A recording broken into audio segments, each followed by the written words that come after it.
So we continue with part B, inshallah. A continuation of that. So we were discussing about zakah on currencies, on paper money. And I said there's the hard way on how to go about it, and there's the easy way on how to go about it. Okay?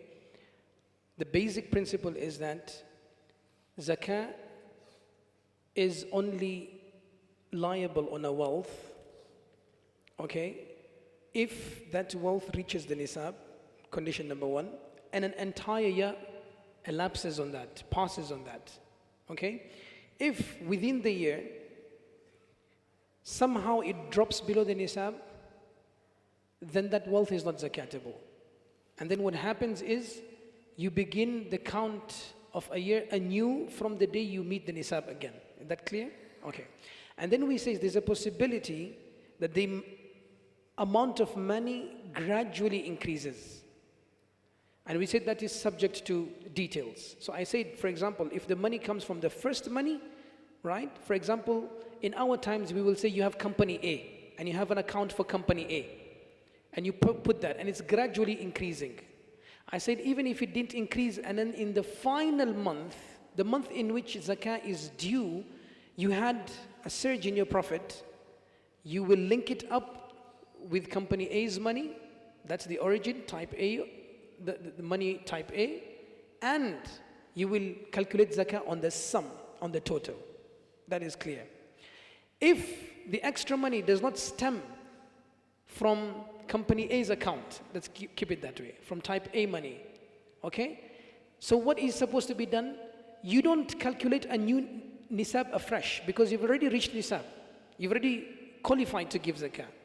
However, you will calculate a new year for that account. Now this is extremely gruesome, extremely difficult. For you to keep separate dates based on the types of money that you have. It's difficult, of course it is difficult. But if you want to do that and you insist to have all of your rights and not give to the poor, those who are deserving, except that what you're obliged to give them, then this is what you'll have to do. You'll have to keep note of every account, okay? However, the easiest way out, and may Allah bless our scholars, they say is you set a date on which you will give zakah. And automatically that date is set 1 year from when you reach the nisab. But for example, now you don't remember that day anymore, and you have just been giving zakah in the month of Ramadan for years. Stick to that date, but it has to be 1 day. Stick to that date. That date arrives, look at all the liquid assets you have, all the cash you have, whether it's 10 accounts, whether it's 5 accounts, look at that. Whether it's from company A, whether it's from company B, money type A, money type B, put it all together. Whether 1 year has evolved on company B's amount or it hasn't. Put that money together and give zakah. 2.5% on that. 2.5% on that. What are you doing here? You are pleasing Allah subhanahu wa ta'ala more. You are raising in rank. The poor are benefiting even more. And if perchance you're giving zakah on amount upon which 1 year has not evolved, you're giving zakah in advance. Giving zakah in advance has got even a greater reward. So you have given zakah in advance for that amount. Okay? And for example, you have multiple accounts or multiple types of money, savings, inheritance, or more than example, company A, company B, company C. Okay? If you do not know when is 1 year of this account, when is 1 year of this, place the lowest due date. So from when you started business, the lowest due date. And even if you don't remember that, when was the earliest of the due dates, you don't even remember that, stick to the date that you give zakah on now. If it is the 1st of Ramadan, if it is the 10th of Ramadan, if it is the 15th of Ramadan, stick to that date. Calculate all your liquid assets. We're speaking about cash. All your cash, cash in hand, cash in your bank accounts, put them together, give 2.5% on that. I hope that is clear. This is the easiest way. If you are paying zakah on any type of money upon which 1 year has not elapsed and zakah is not due, and you give zakah for that, you are rising in status before Allah subhanahu wa ta'ala, elevating your ranks, and you're benefiting the poor more, and you have paid zakah in advance for that wealth. Khalas? Simple. The third category of wealth that is zakatable, which is an extension of this, is business commodities. Business commodities. So for example, those people who are in trade, businessmen. Okay, you have a shop of clothes, you have spare parts, a shop of spare parts, or you are dealing in whatever commodities it is, medicines, or you have maybe a petrol station, so you have chambers of oil, okay? Trade commodities, something you are trading in, business merchandise. How is zakah calculated on this? Maymun ibn Mahran, one of the past predecessors, he says, when zakah is due, when your due date arrives, calculate the amount of money that you have in hand. Add to it the value of your inventory. So you'll have to make an inventory, the value of the inventory, the stock that is present, and the amount of debts that other customers owe you. And you know for sure they will pay. These are good debts. We'll speak about debts separately. Calculate that. Minus amounts that you owe others times 2.5%. So there's a formula. And memorize this formula and write it on your mobile phones. And all of you are businessmen one way or the other. Value of goods in stock, value. So you have a spare part shop, right? Or you are selling electronics, or you're selling gadgets. And I pay zakah on the 10th. So the 10th of Ramadan reaches, I will make an inventory. What is the value? Now, how do I evaluate the value of my inventory? Based on the current market sale price. What am I going to get if I sell those goods today? Whether it is higher than the amount I used to purchase it for, or it is lower, it doesn't matter. Whether it is higher or lower. Because remember, zakah is due on the amount that I have now. So based on the current market sale, you evaluate it. So the value of goods in stock plus cash in hand, whether in hand or in banks, all that cash, whether it is savings, whether it is company A, company B, put it all together, that cash, liquid assets, plus the liquid assets that you have, plus your good debts, receivable amounts. Okay, so you know that he's going to pay me next month, or he's paying me on a daily basis. Add that amount because it's as good as you possess it. Minus debts that you owe others. So you have companies that you're going to pay, maybe next month the payment is due. Maybe after 60 days the payment is due. That's not your money, it's their money. So you minus that. If you pay them on a monthly basis, then you don't need to subtract that month's money, or that money for that month. You don't need to subtract it because you've already paid it, assumed, or you're going to pay it. If you're going to pay it, then subtract that amount that you owe others times 2.5%. So this is the formula. The value of goods plus cash in hand, liquid assets, plus good debts, what other people owe you, minus debts that you owe others, amounts payable, times 2.5%. Basically, for trading companies, you don't work out on profits, you work out on goods and all the debts. Yes, yes. So the profits are automatic. On your net assets. Net assets. Yes, yes. So what basically the profit is coming. Yeah, it's basically what you are worth, in other words. However, you're not paying zakah on things that are used by the company. Let me clarify this. So you have trucks that are used by the company. You have machinery that are used by the company. You have chemicals that are being used by the company. You have computers and gadgets, millions of computers that are used by the company if you own Microsoft. Okay? You're not going to pay money on what the company uses. What is a necessity? No. You're only paying what you're making money off. Okay? This is Allah. This is not KRA. Again, they don't exploit what you're going to make money off. So that is the value of your inventory plus cash in hand, whatever you have. Okay, mix it in with the second category of wealth, and then plus the good debts, what other people owe you and they're going to pay, and what minus what you are supposed to pay others, times 2.5%. I hope that is clear. Any question on that before we move on to stocks and shares? Sorry? No, not on things that you are personally using. Okay, let me clear this further. If you're asking a person who has got a business of cars, and those people who have business of cars, they will always say, my zakah is not payable because I've not had a stock of 1 year. No. You sell that car, your stock ends every month or every 2-3 months. You're not going to have that same car after 1 year. But that money is being reinvested. So your worth is as good as what you have when that year has passed. So whatever you have after 1 year has passed, when on your due date, Look at the inventory. You have 10 cars, the value of those 10 cars. Plus, plus, plus, minus, debts that you owe others times 2.5%. There are times whereby your car can stay for 2 years. Now what do? You keep paying. Debt stock. If you have the money, pay it on it. If you have the money, pay on it. And if you have a stock and you don't have a liquid to pay the zakat, how do you pay for that? Right? We will tackle that question towards the end. Let me get to that because we will also discuss zakah on loans. So part of it will be clarified then, inshallah.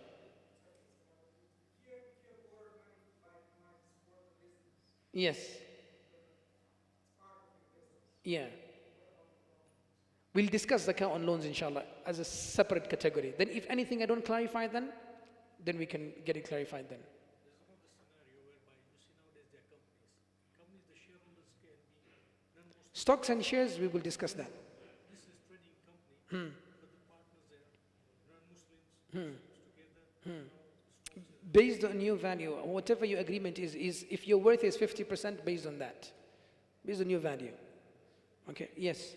This is similar to zakah on stocks and shares, which we will discuss inshallah, where you have different companies in the same.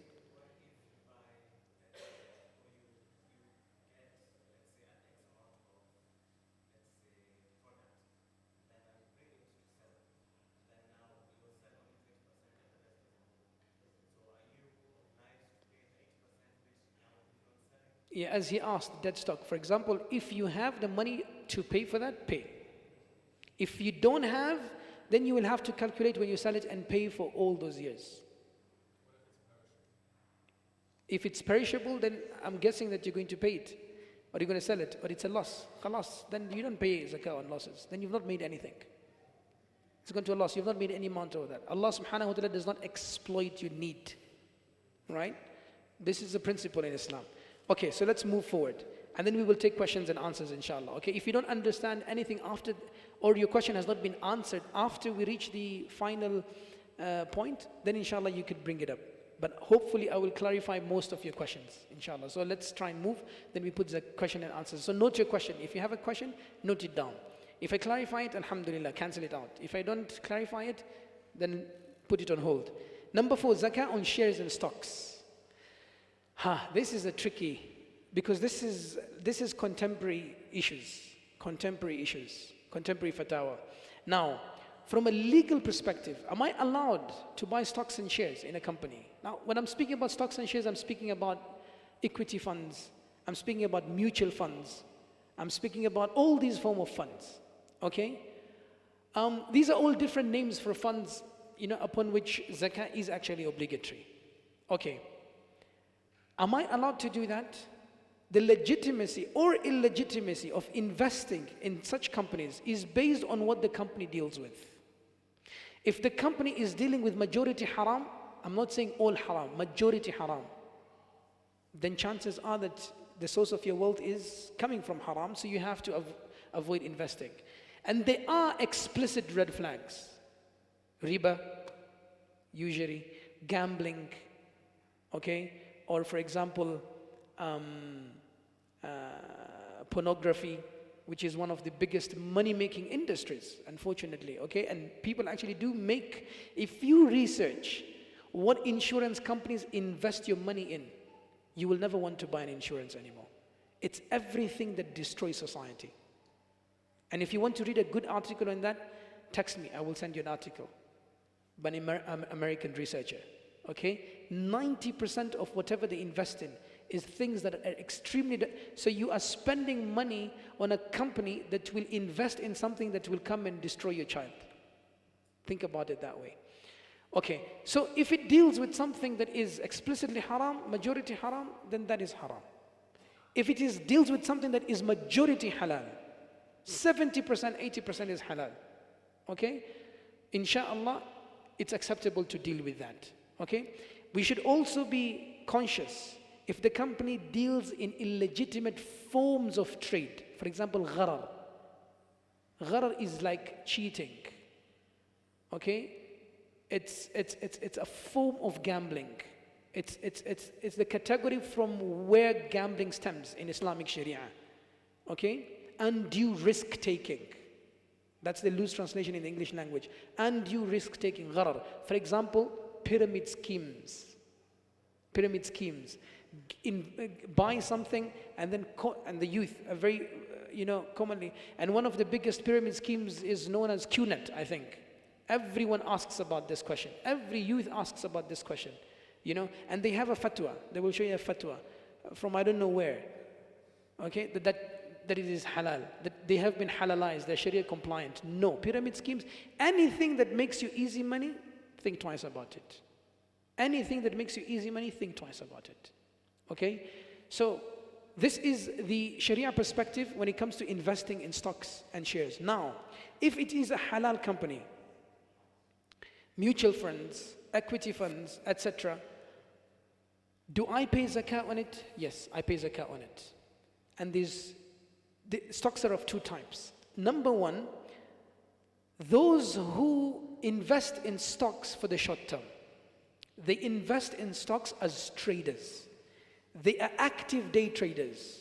So they see, for example, someone invests in Microsoft or in Google, one of the biggest. And by the way, just a footnote here, if you want to check on which companies are majority halal, ratings, how much income, expected income you will make, right? Returns on profit, ROIs, what percentage is that, right? There is a website run by an English brother. It's known Islamic Finance Guru, IFG. You can go to it, and they have rating of dozens of companies you want to invest. They will tell you, investing here, these are halal companies, majority halal, these are the ROIs, the percentage, this is the risk factor. They have all that ratings. They have done a great job. So you can check there if you want to. So if, for example, someone is investing in stocks on a short-term basis, he wants to sell instantly when he hits the right price, when he sees the right price, or the moment it rises, he sells, and then he purchases from another company or from the same company. This happens with big companies, mutual funds. So this type of an investor in stocks, his ruling is the same as the one who is trading in trade commodities, in merchandise. When the due date arrives, you will check the value of your stocks and you will give 2.5% on that. Very simple, very direct. The second type of stocks is where now it's extremely complex, and I want you to listen to me well. This is what has been a debate amongst contemporary fiqh assemblies and scholars. And I will give you what majority zakah charities like National Fund in the UK, the opinion that they hold, and it's the opinion of major great current jurists. Long-term investment in stocks is basically someone who doesn't want to trade on a daily basis or on a weekly basis. He's there for the long-term purposes. I am depending on the dividends at the end of the year, the annual dividends. Okay? Some of our brothers have invested in Islamic banks. May Allah make it easy for you. Okay? Or someone who wants to sell it, but he is not looking into trading it for the short term. When a rainy day comes, for example, I'm pressed for money, hard pressed for money, then I will sell it. How do you go about zakah on this, whether it's equity funds, whether it's mutual funds? Very tricky. And I will read to you. The scholars say, there's a lot of opinions, but I will give you what the majority contemporary jurists hold. For mutual funds, it would be extremely impractical to calculate the value of your stocks due to the large number of companies that it typically contains. It's almost impossible. For those of you who have invested, you know that. For example, if you invest in Google, what is the value of your share, of your percentage compared to other companies? It's almost impossible. Therefore, these scholars say, take 25% of the value of your investment in the fund and pay 2.5% of it. Okay? Why 25% in particular? Why 25% in particular? How did they reach to this? Because generally speaking, zakatable assets of a company and of a company are those things that are liquid. The liquid assets of a company are zakatable, like cash, stock, profits, etc. You don't pay zakah on illiquid things, like the services the company provides, or the machinery that the company owns. You don't pay zakah on that. So you can look at the liquid assets, and every major company has the liquid assets. If you go to their websites, or if you look at it, if you search for it, you will find the liquid assets. So you can look at the liquid assets by looking in the latest accounts. Each company's account will differ very slightly, but will be broadly similar. So either you make your own analysis by looking at the liquid assets, or you can take a safe approach of saying 25% of the company is based on liquid assets. That's 25%. So 25% of that, and you give 2.5% of that. Okay? This is an approach that is endorsed by a number of scholars and major charities, including National Zakah Foundation, who undertook a detailed analysis of various funds, various companies, various equitable and mutual funds, and determined that the 25% was a good proxy percentage to use. So for example, if I invested $4,000 in a mutual fund, which I don't have, but perchance I had. Let me not give my example. Ibrahim invested $4,000. Okay? Now, 25% of that is what? 1,000. 2.5% of that? 25. So $25 is the zakat that is payable. If you are investing in mutual or equity funds, and you're there for the long term, for the dividends. So this is the zakah. There are other scholars, okay, who say that actually zakah is not based on the value of your shares. Rather, you just add the dividends on the cash that you have, and you pay 2.5% on that. However, the contemporary scholars, in order to be as accurate as possible, they go with the 25% value-based approach. Okay, so I hope this helps those people who have invested in stocks and shares. Okay, zakah on debts. And that's it for today. I've ended. Zakah on debts. And I will also mention zakah on land. Zakah on debts. Debts are of two types: good debts and bad debts. Good debts are basically those debts that the person you have loaned the money to, you have credited the money to, is rich, is wealthy, and he's able to pay, and you know that he's able to pay. Has he paid you now? Chances maybe he's not paid you, but you know that whenever I ask him, he will give me that money. Or he's paying it on a monthly basis as agreed, as per the terms. These debts, you will pay zakah for them. So if today is your due date, you will add this amount. You will add this amount, because it's as good as you have it. Bad debts are people you lend money to. Number one, they're not paying it back, and you have followed up with them, you're even tired of following up with them. Okay? Or they became insolvent debtors. They became bankrupt. There isn't any hope of them paying back anymore. So this is as good as you don't have it. You don't calculate this in zakah, in your zakah. It's as good as you don't have it. And when you will happen to have that amount, if you will get that amount at some time in your life, then the correct opinion amongst the contemporary scholars is you will only pay zakah upon it for the past year, for 1 year, khalas. Is that clear? If we, the zakah payers, are engaged in long-term debts, we are engaged in long-term debts. This is another category, long-term soft debts, whereby you are paying on a monthly basis. For example, I bought a house from an Islamic bank, not a conventional bank, because that is haram. I have a halal mortgage, okay, and I'm paying 30 million on a monthly basis for the next 15, for the next 20 years. I'm not going to calculate that in my zakah now, or else if I do and add it to my net assets, then all of us will become zero. Our net assets will go to negative. Do you understand? So you don't count that. You don't add that and you say like, I'm indebted, I'm not giving zakah. No. You have money, you have to give zakah on whatever you have. You have businesses that are running. You're paying that on a daily, on a monthly basis. You don't add that to your paying zakah. Do you understand? Or it will completely shift the scales. Zakah on land, the last point. Land in essence is not zakatable. Land in essence is not zakatable. It only becomes zakatable when you intend to sell it. Now when I intend to sell it, it becomes a business commodity. So it goes back to category number 3. It becomes a business commodity. So I inherited land, or I was gifted land, or I purchased land just for the sake of it. Maybe I will farm on it. Maybe sometime it will gain value and I will sell. Maybe sometime. There isn't any specified amount.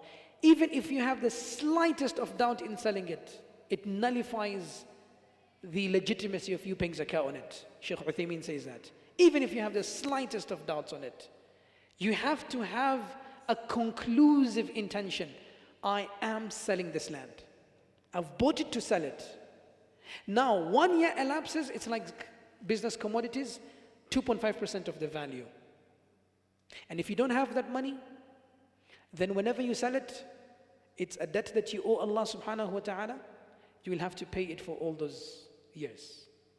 You don't have it, bi'idhnillah, Allah will forgive you. But when you get that money, 50 million, 100 million, you will pay for all the past years. If I bought land, I did not have intention to sell it. I thought maybe I will build something on it, or I will farm with it. Then 5 years down the line, the farming venture failed. And now I decide and I change my intention, my original intention, and now I say I will sell it. Is that land zakatable? It becomes zakatable from that day you changed your intention. It becomes zakatable. Okay? One other thing with regards to lands. Rental properties, properties that you own that are on rent.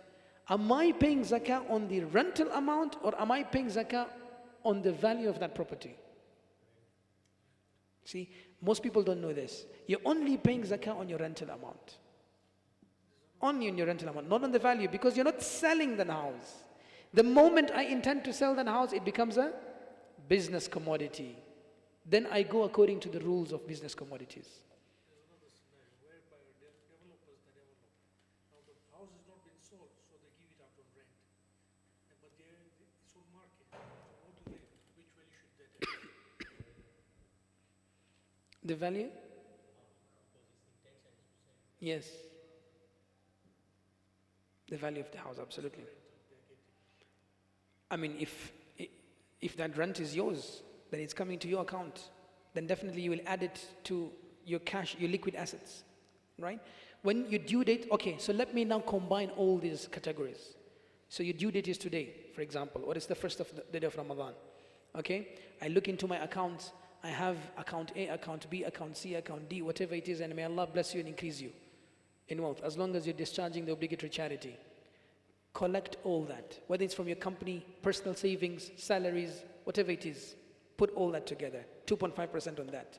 I have a business, 2.5% of the value of the inventory, minus the amounts payable to others, okay? And my business will only be zakatable if my inventory is worth the nisab. If I've met the nisab, bear that in mind, okay? And that's it, khalas. If you have another category of wealth, you have gold and silver, 2.5% if it is above 85 grams. If you have land, you will pay 2.5% of the value of the land if you have intended to sell it. And that's it. On that day, I will look at. Now, I know people will ask me this question. My zakah annually is 5 million shillings. Not my zakah, a Muslim individual, is 5 million shillings. I don't have that amount on the due date. How can I go about my zakah? Pay your zakah in advance. So you should be having a growth chart. Your accountant should be able to give you this. For example, 2020, I made maybe 5 million shillings or whatever it is, and then maybe 5.5 million shillings. There is a growth which you could detect. Pay your zakah in advance. On your due date, calculate your makings, your earnings, whatever it is, and settle the difference if there's any difference. And if you have given more, khalas, that is zakah paid in advance and you have a reward from Allah subhanahu wa ta'ala. Yes.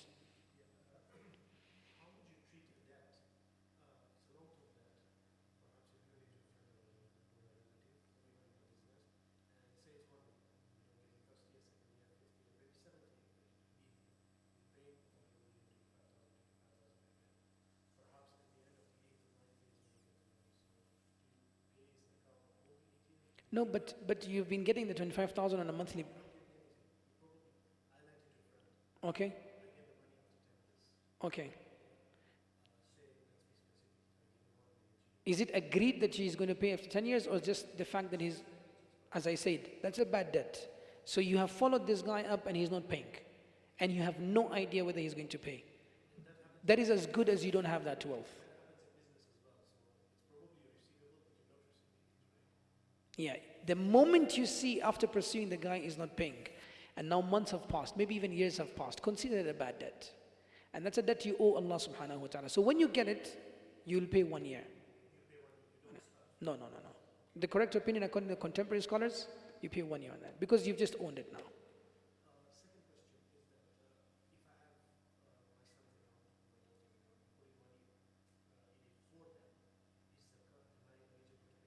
Yes.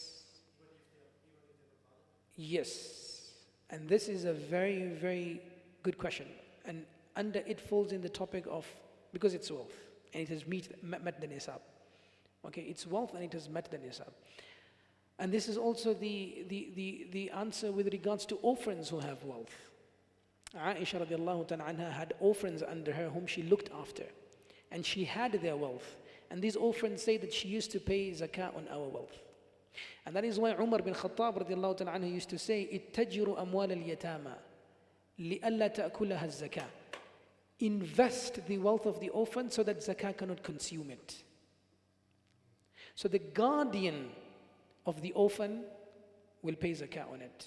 You are the guardian of your son, he's got that money. For example, we have 10-year-olds these days who are millionaires in Bitcoin. Right? They will have to pay zakah. What is the zakah of Bitcoin, by the way? Same thing as business commodities, we discussed it. Same thing. Yeah. I forgot to mention it under business commodities, but it is. Whether it is acceptable to invest in Bitcoin or not, discuss it later. Yeah. Yes.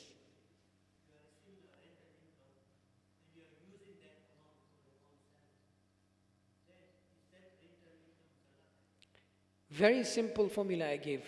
Your due date, see what money you have. Whatever money you have, give to 2.5. Whatever you've used, khalas. Cash in hand.